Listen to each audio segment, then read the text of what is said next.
Here's what the challenge is. Here's what we're going to do. Starting today, we have 30 days to come with a very clear vision of what we're going to do in the next 10 years. It has to be something that, number one, improves your professional life. Here's the criteria for you guys. Number one, improves your professional life. Number two, helps your community. Okay?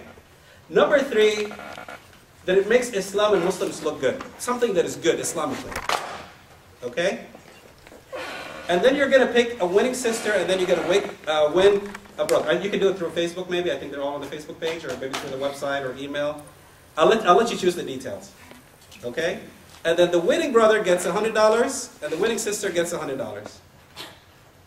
For the one that has the clearest vision for what they're doing, okay? And I'll give you the money right now, so... I would love to see that happen. So that's the challenge. The challenge is you're going to write an essay of a clear vision. And I don't want you just to get theoretical. Something like a business plan. A very clear business plan of what you're going to do in the next 10 years. I don't want that crap. I don't want the crap of, I'm studying engineer, I'm going to be an engineer. No. Don't give them 1 penny. Like, delete their email immediately. I want something that's practical. Something that you really put your heart into it. Something that you really put your heart and your mind into. And we're going to talk a little bit here about the bubble, but this is part of what, you remove the bubble and you think of what you're going to do with it. But something about how 10 years from today, I'm going to leave my stamp on this world. People are going to look back and say, wow, he wasn't an average engineer. Wow, she wasn't an average doctor. She wasn't an average teacher. He wasn't an average programmer. They were people that really left that stamp. So what is that vision going to be? Make it very clear, very detailed, and you know who the 3 judges are? I'm not sure. I'll let you choose the criteria, whether it's email or Facebook or how you're going to choose it, and read the essays and whatever. And you saw me give them the prices, so I've done my part. 30 days from today, inshallah, I guess we'll choose it. I'll let the details up to you, inshallah. You're not doing it now? What's that? You're not doing it now? No. This is, you have the next 30 days to do it. Next 30 days.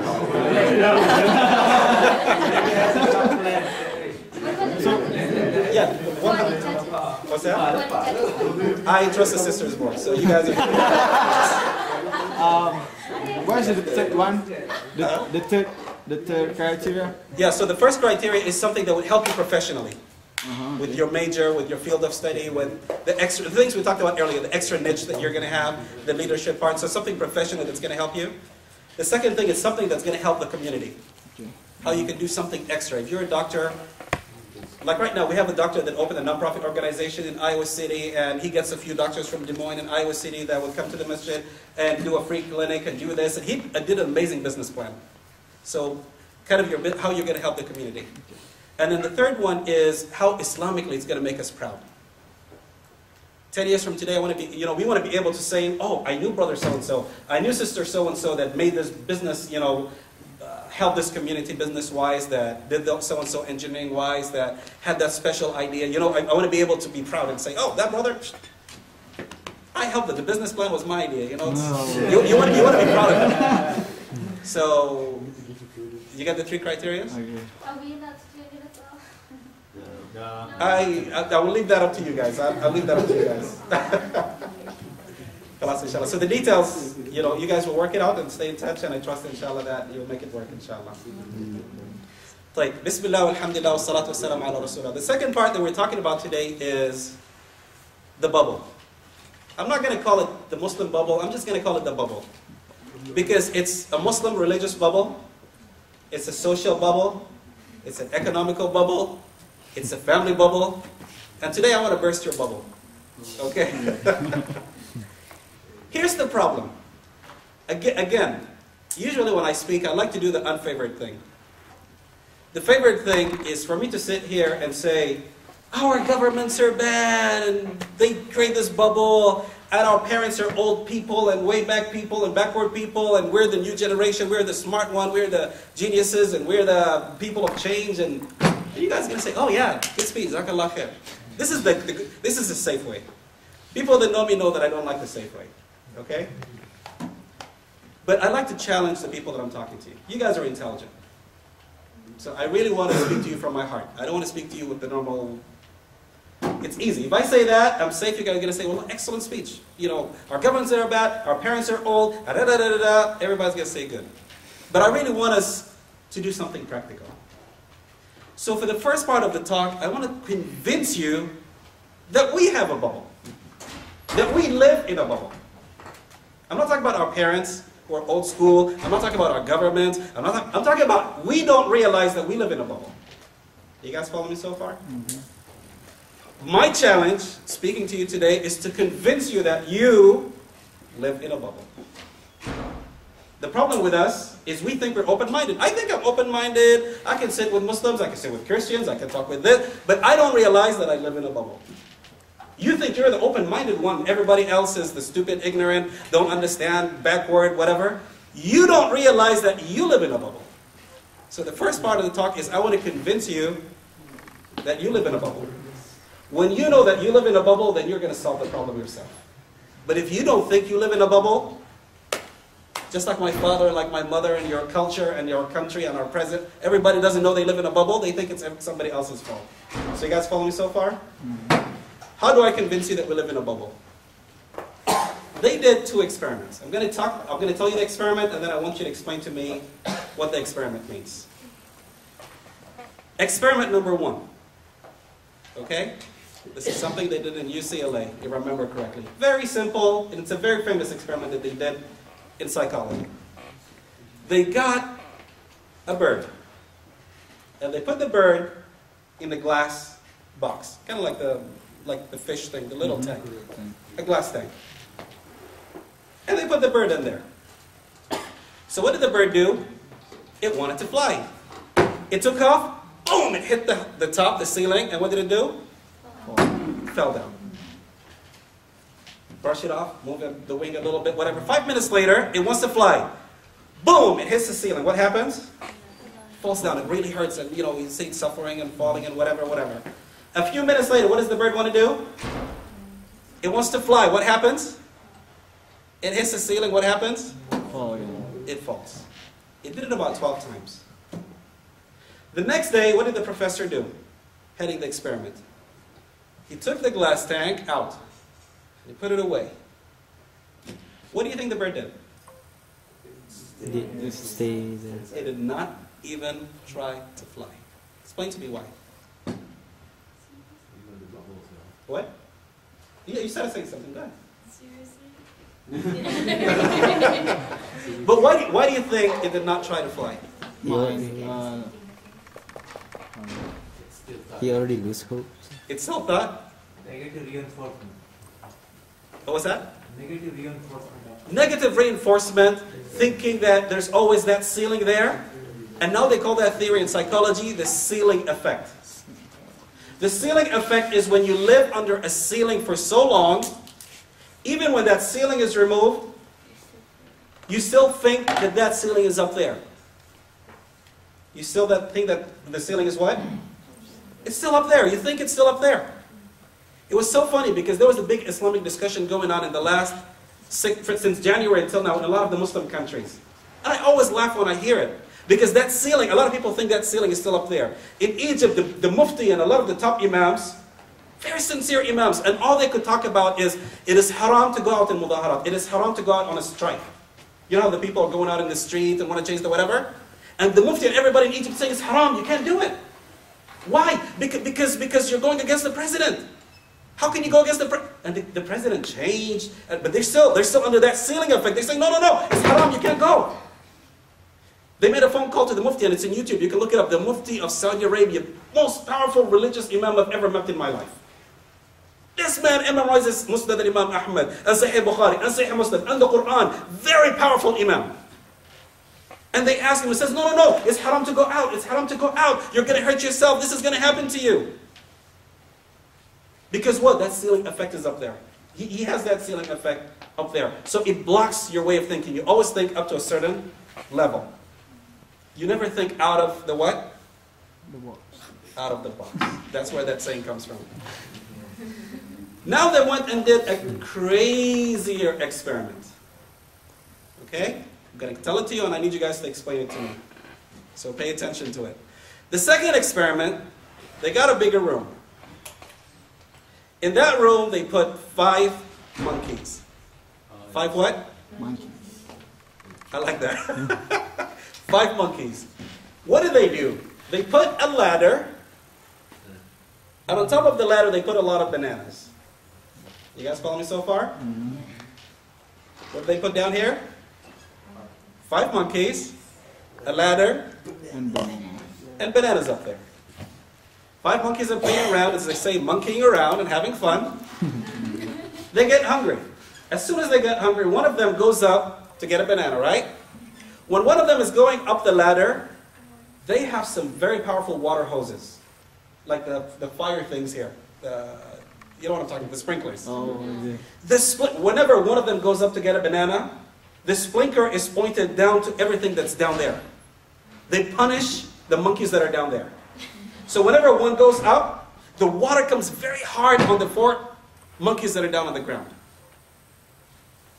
Gets hungry again, another monkey goes up, the water just opens very hard on the monkeys that are down there. And it really hurts them. So the 3rd time the monkey is going up, what happened? The other 4 monkeys attacked it and started to hit it and pull it down. Don't go up. If you go up, we're going to get hurt. Stay down here.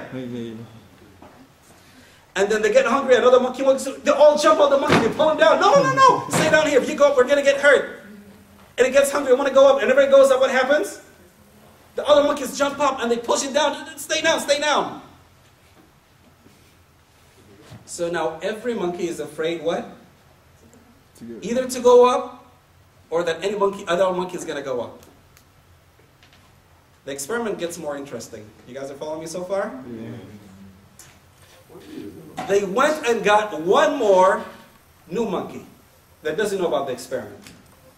And the monkey's playing around, the new innocent monkey's playing around, playing, and then it got hungry and it saw a banana up there and it just went up. The moment it went up, what happened? All the monkeys just attacked it. He doesn't know why. But here's something that's funny. You know what it is? They did turn off the sprinklers. There's no more sprinklers. The new monkey comes up, it goes up to get a banana. All the monkeys do what? They attack it. It doesn't know why. What's wrong? And the water's not coming, but psychologically they think what? Don't go up, don't go up. That's it. We don't care what, just don't go up. The sprinkler is off. They turn the sprinkler off. But this new monkey comes and it doesn't know what's going on. It's just going up to get the banana. Boom, no, there's nothing. But the monkeys are afraid. They just pull it down. And that monkey the first monkey they brought in does not know anything about the sprinkler. But it got to see this reaction. And it learned this reaction. Something interesting happened. They removed the 4 monkeys that were there from the beginning of the experiment that know all about the sprinkler. They removed them out. And this new monkey never saw the sprinkler, but it knows when it went up, it got beat up. Right? And they got 4 new monkeys. So they got the 1 monkey that never saw the sprinkler, but it knows if you go up, you get beat. And they got 4 new monkeys. And they left them for a month. And they came back a month later. Guess what happened? If any of the monkeys wants to go up, the 4 beat him up. Explain to me this experiment. Tell me what it means.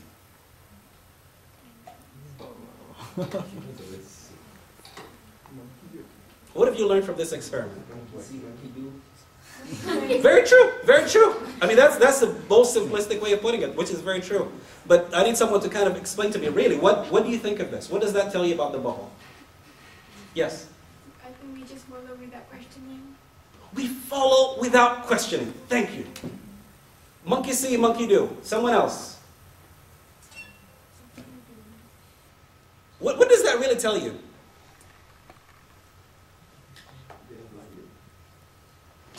They are blinded, but they don't even know that they're blinded. They are in a bubble, but they don't even know that they are in a bubble. Now, let's take the Quranic perspective. In the Quran, Allah sent Prophet Ibrahim to his people. Okay? This is the Quran, chapter over here. All by itself, Allah talking about, we sent Ibrahim to his people. Worship Allah, there's only one God. They looked at him, and you know what they said to him?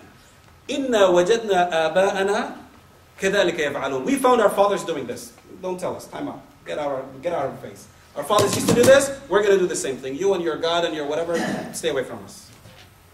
Inna wajadna aba'ana kadhalika yaf'alun. Our fathers used to do this. Then Allah sent Musa a different prophet to a different people in the Quran. Worship Allah and don't suppress and don't do this and aggression and that. You know what the people said to him?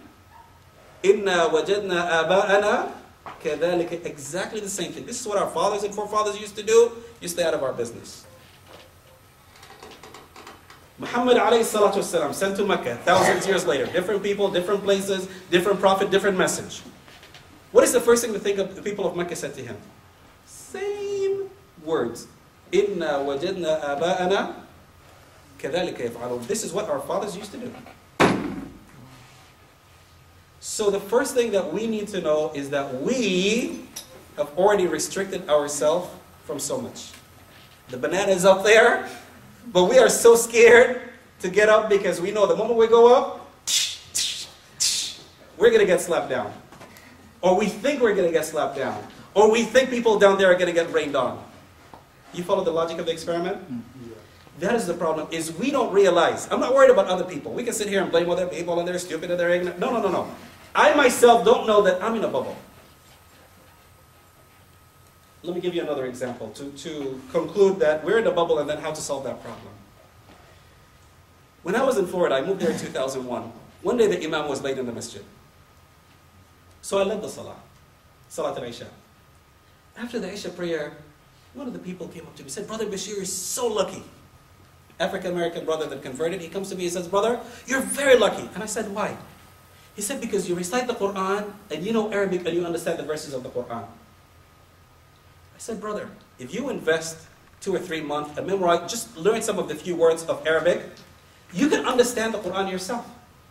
If you know about 20 words and the different, the present tense and the past tense and some words and whatever, you will start to understand the Quran yourself. He said, brother, you don't understand. I am busy and I have this and I have kids. I don't have time, but you're lucky. Alhamdulillah, you know. I said, okay. 2 years later, the imam was late for Isha prayer. And I led the salah. And after the salah, wallahi, the same brother came up to me and said, Brother Bashir, wallahi, you're so lucky. I said, why? He said, because, and I said, oh my God, I remember this conversation just like yesterday. He repeated the exact words. Well, because you understand Arabic, but I don't. I said, brother, if you bring an Arabic book every day after Isha for 5 minutes and you sit with us and I will help you and that brother will help you and this brother will help you, wallahi, in 2 months you will speak it fluently. You will understand Arabic. Start. Do it. No, no, brother, you don't understand. And you know, it's busy and I can't. And that. I said, okay. Wallahi, swearing by Allah, 7 years later, before I came here, back to Iowa in 2008, the imam was late for Maghrib prayer or Isha prayer. And I led the salah. And after the salah, the brother came to me and said, Brother Bashir, you're lucky. And you know what I wanted to do? I just wanted to go there and I didn't want to talk. I just want to strangle him. Because here's a brother that has ears, that has brains, that has mind, that has energy, that has power, that has this, and is not using it. He's not using it. He has all this intelligence and he's not using it. So my frustration at that point, I was so frustrated I couldn't even talk. The Prophet says, say something good or just shut up. So I said, you know what? I better shut up. But that's the problem, is sometimes we live in such a bubble that we can't even step out of it. And I'll give you an example, even from the Islamic perspective. The Prophet ﷺ, and before we talk about the Prophet, I'm going to pick on the men that we have here for a second. I want one of the brothers sitting here to go to his mother. Call her on the phone and say, Mama, I love you. How are you doing? Alhamdulillah, Mama. I found this wonderful Muslim girl that I want to marry. She said, Alhamdulillah. Is she Malaysian? Yes, she's Malaysian. Alhamdulillah. Okay, we're good. But Mama, there's one problem. What is it? She's older than me. Huh? You want to marry a girl that's older than you? Wallahi, won't marry her. You can never marry a girl that's older than you. Would that happen or not? Yeah. I mean, let's be honest. Would that happen? Probably. طيب. Example number 2. Call your mother. Mama, assalamu alaikum. How you doing? Very good, alhamdulillah. Wallahi, I found this wonderful girl. Is she Muslim? Yes, alhamdulillah. Okay. Is she Malaysian? Yes, alhamdulillah. Okay. But there's only one problem. She was married before and she has 2 kids. Go marry a kafir, but don't marry a Muslim that has 2 kids. Now, you guys follow me so far? Would that happen or not? Yeah. Would it happen or not? Yes. Everybody agree? The Prophet ﷺ is our role model. He married a woman that was younger than him. Aisha radiallahu anha. He married Khadija that was what? Older than him. He married Salama that was what? Married. Husband died. Has kids. He married Maria. Was she Arab? Was she Muslim? She wasn't. When he did the Aqd and she was coming from Egypt, she wasn't even Muslim. She converted on the way to Al-Madinah al-Munawwarah. Was she from his country? Was she Malaysian? Same culture? Same? No, she wasn't. But today we live in that limit. We live in that boundary. Do you follow me? We live in that boundary where I cannot do this, I cannot do that, I cannot, because that's the boundaries that we have. And this is just one example that I want to give you. That none of us are able to challenge it. None of us can challenge that. It's very hard. It's khalas. We live in that cube. Even if that Muslim woman is someone that would help me in my faith and make me a better Muslim, and mashallah, she's this amazing person. You want me to argue with my mother and argue with my father and the culture and the tradition? No, I can't. I might find someone else. So we already live in a bubble. The problem is we don't even realize that we live in a bubble. And that is what takes away from our faith. That is what takes away from our tradition. That is what takes away from our intelligence. That is what takes away from our creativity. And usually there's a saying, they say, we are the ones that put no in innovation.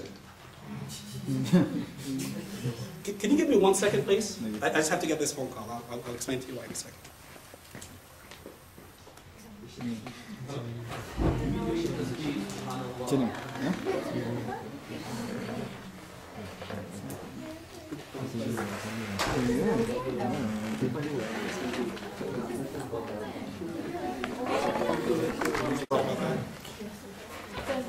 I think the brothers from Iowa City know the reason why. If I get a certain phone call, I have to step out. I'll explain to you in a minute. But again, the first challenge that we have is sometimes we don't realize the bubble that we're living in. Socially, there's a bubble that we create that religion never put on us, that tradition never put on us, creativity never, but we put that bubble on us. And that is one of the biggest problems that we have, is we're limiting ourselves, we're limiting our creativity, we're limiting our success, we're limiting our life, we're limiting our boundaries, and we just want to be like in a factory. We want to be look exactly like everybody else, identical to everybody else. And this is one of the biggest reasons for failure, is when everybody wants to become identical and just follow everybody else. Even Islamically, like I said, every single person with their prophet that rejected, they said that. Even the person that loved the Prophet ﷺ more than any one of us. The uncle of the Prophet ﷺ, Abi Talib, he loved him more than any one of you. You want to sit here and say you're a Muslim and you love? No, his uncle protected him. When people would fight him and argue, he would defend him with his money, with his wealth, with his science. He would stand and protect him from other people. And then when he's dying, he says, my uncle, say, La ilaha illallah Muhammad Rasulullah. You know what he says?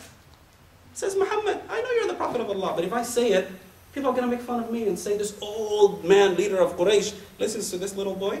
I can't say it. And he died the kafir. Can you imagine that? He says, Muhammad, I know you're the Prophet of Allah, but I can't say it. Do you want the people to say this prestigious leader of Mecca followed this little boy? I can't say it. It reaches the point where in your life you will do injustice to other people. My father does wrong to my aunt and his sisters and whatever. My brother does something wrong to this. I see my brother doing something wrong to his wife. I see my sister doing something wrong to her husband. I see my brothers and sisters doing things wrong to their kids. But I won't open my mouth because that's my family, and it's incorrect and inappropriate to say things, and it's unacceptable to, and you can't criticize, and what are the people going to say? And what if, true or false? True or false? My mother does whatever my father does. I'm not going to argue. And that is why the brother, Jazakallah Khair Sheikh, when he was talking earlier, you have no idea how much a transformation the Prophet ﷺ did in this ummah. You have no idea how much he was insulted when he told people not to kill their daughters. Muhammad, they are women. When we fight, they're the ones that embarrass us. They take our men and they kill them. And you want us to make them live? What is wrong with you, Muhammad? And Muhammad comes, alayhi salatu wasalam, with this transformational idea. He sits in a masjid, and you know what he says? He says, whosoever has 3 daughters and raise them to be good Muslims is guaranteed Jannah. Some of the Sahaba, they raise their hand, Prophet of Allah, what if I have 2 daughters? He says, whosoever has 2 daughters and raise them to be good Muslims is guaranteed Jannah. And in some narrations, some of them rose their hand and said, what if they have 1 daughter? It says, whoever raised 1 daughter to be a good Muslim is guaranteed Jannah. And I pray to Allah that my first child is going to be a girl. And the reason I rush on the phone is because my wife is 9 months pregnant. And she's expected to deliver at any given moment. And Allah answered my prayer and she's going to be a girl. So I just want you, inshallah, to all include in your prayers that she becomes a good Muslim so I can use her as an excuse to get into Jannah, inshallah. But look at the transformation that happened. It went from a civilization, from a place where people used to hate women and used to kill them, to a transformation where he stood and people criticized him. You want to sit here with the women and you want to do this and you want to do that and whatever. And now he's able to transform that ideology so that now everybody wishes they have a girl. If it wasn't for what Muhammad ﷺ said, I would always want a boy to carry the family name and to carry this and carry that and stand and be strong. But if I raise, he never said if you raise a boy and he's good, you enter Jannah. So I really don't care about a boy. I don't want a boy. He says if you raise a girl, khalas, I will hold her with guaranteed Jannah, alhamdulillah. And this is where the transformation begins. Is number one, we realize what is our bubble.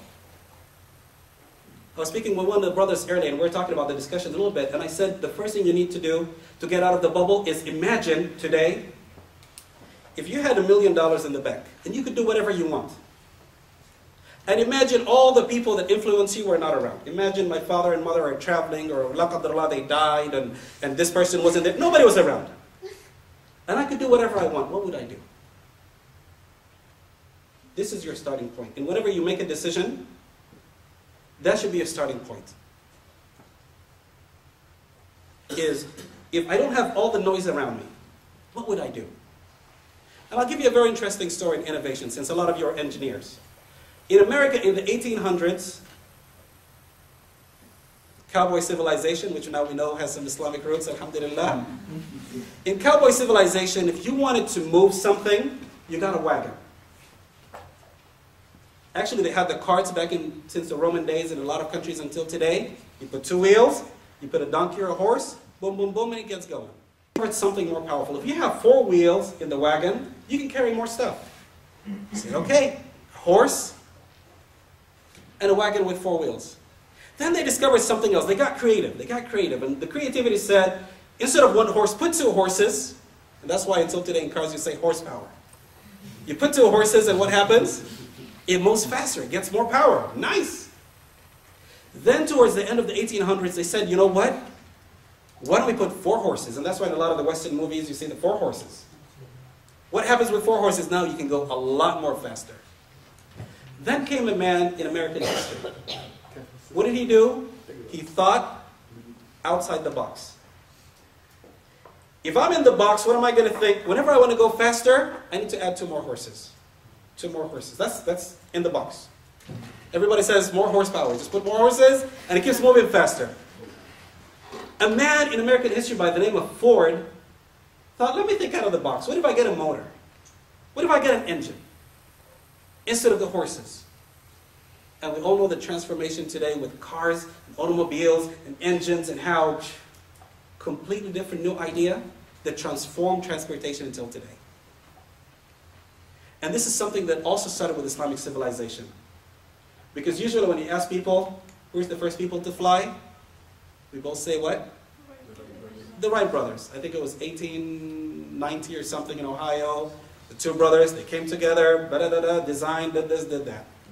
What we don't realize is in 600, which is about 1400 years ago, in Spain, a Muslim scholar, an imam, was reading the Quran. And he read a verse in the Quran in Surah Al-Rahman, in which Allah subhanahu wa ta'ala says, يَا مَعْشَرَ الْجِنِّ وَالْإِنسِ إِنْ اسْتَطَعْتُمْ أَن تَنْفُذُوا مِنْ أَقْطَارِ السَّمَاوَاتِ وَالْأَرْضِ فَانْفُذُوا لَا تَنْفُذُونَ إِلَّا بِسُلْطَانٍ. Allah says, O mankind, in jinn, if you find an opening in space that you can elevate and fly, then do it. And so this imam read it and he said, did anyone ever do this? Allah challenges us. Allah says, if you can fly, go ahead and do it, and it is benefit for you. He said, did anyone ever do this? They said, no. And in Spain, he started to design wings, study the birds, focus on the birds, how they move, how they do this, and guess what?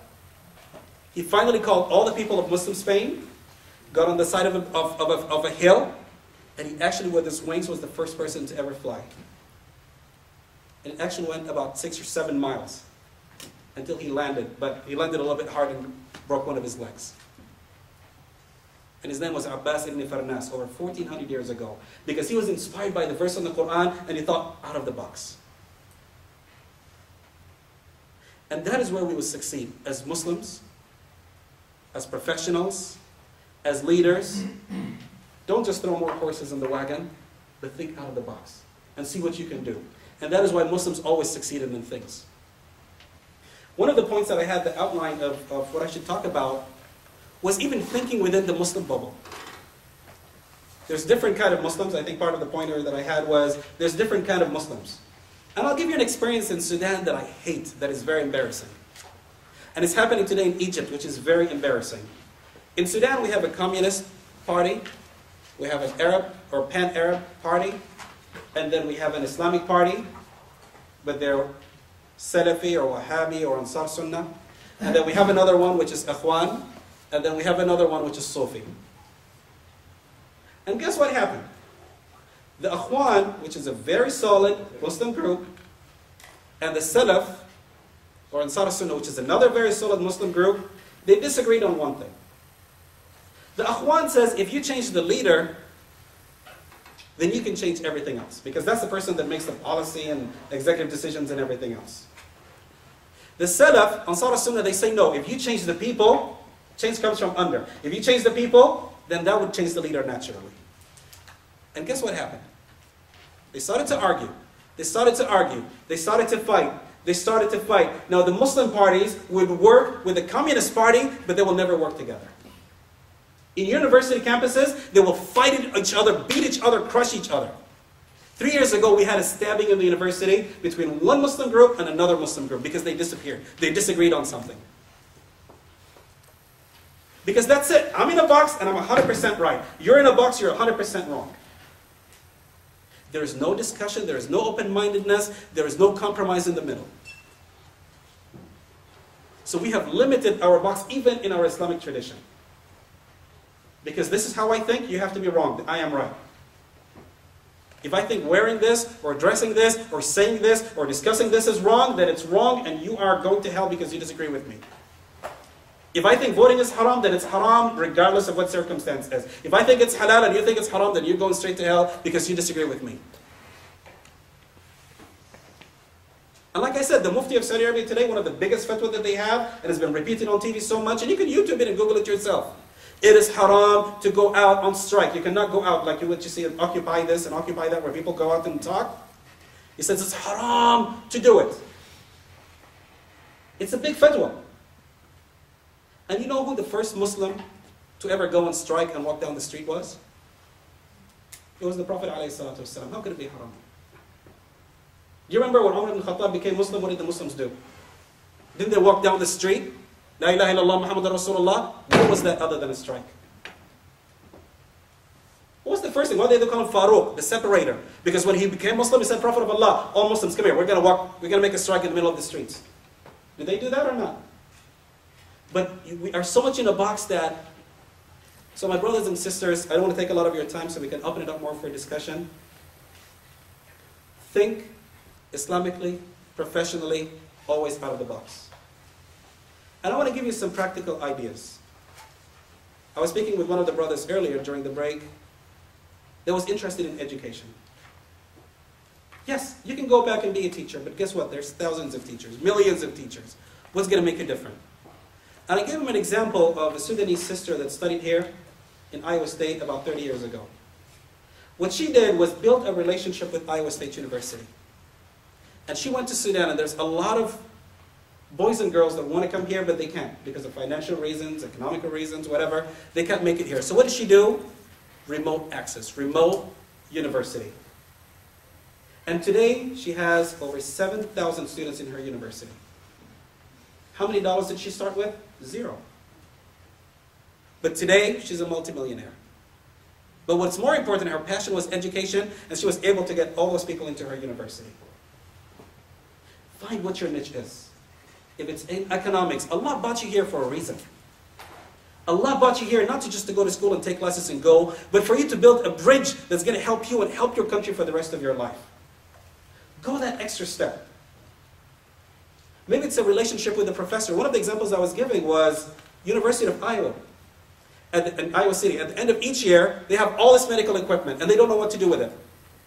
Some of it they just throw away, and it's very valuable. In other countries, people pay millions of dollars to buy it.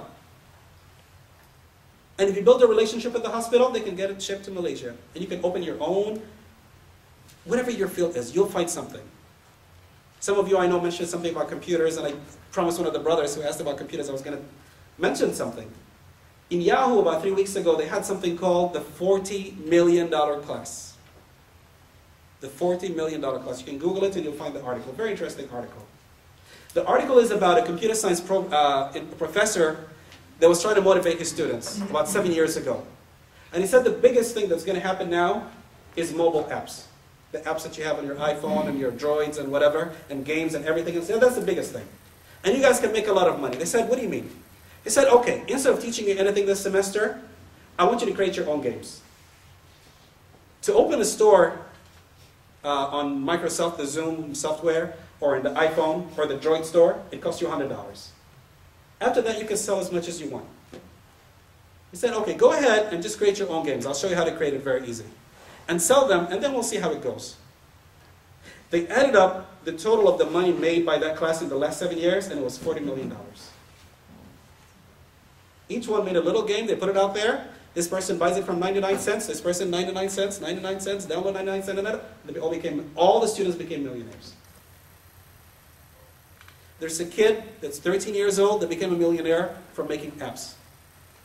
The article was also on Yahoo. He was with his kid. His friends were like, you're very smart, why don't you create your own game? He said, sure enough. He went to Barnes & Noble's, he got the book, how to program in 30 days. It's the Droid games, which is Java, which is absolutely free. You can download it. He's not even a computer programmer, not a computer science, nothing. And he started to program it. In about 30 days, he created his own first game. He put it free online. In a matter of days, there was 30,000 hits. He says, oh, if I start charging people, I can make that much money. It could have been $30,000. And now he has more than $1 million in the bank, and he's only 15 years old. All he did was go to Barnes & Noble's, buy a book that takes him step by step by step by step. There's a Muslim brother that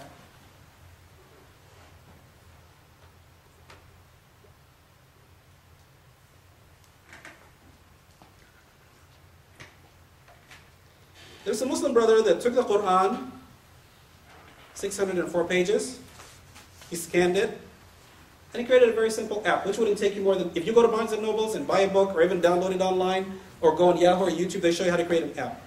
He scanned the Quran, 604 pages. All you have to do is just go through it. And the app shows you how to do that. And people like me are like, oh, a Quran app, I can read the Quran off my iPhone, download it for 99 cents. And now he has over $1 million in the bank. He made money, and he helped me with something like that, where I could read it. And all he did was just scan books, and create an app, and open a store for $100, and now he's a millionaire.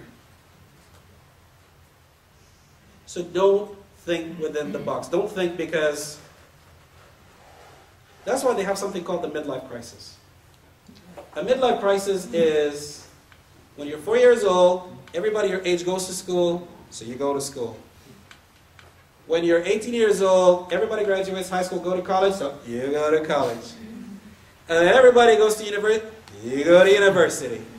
And then you graduate, and everybody gets a job, and you get a job. And then everybody gets married, and so what do? You get married. And then everybody has kids, and you have kids.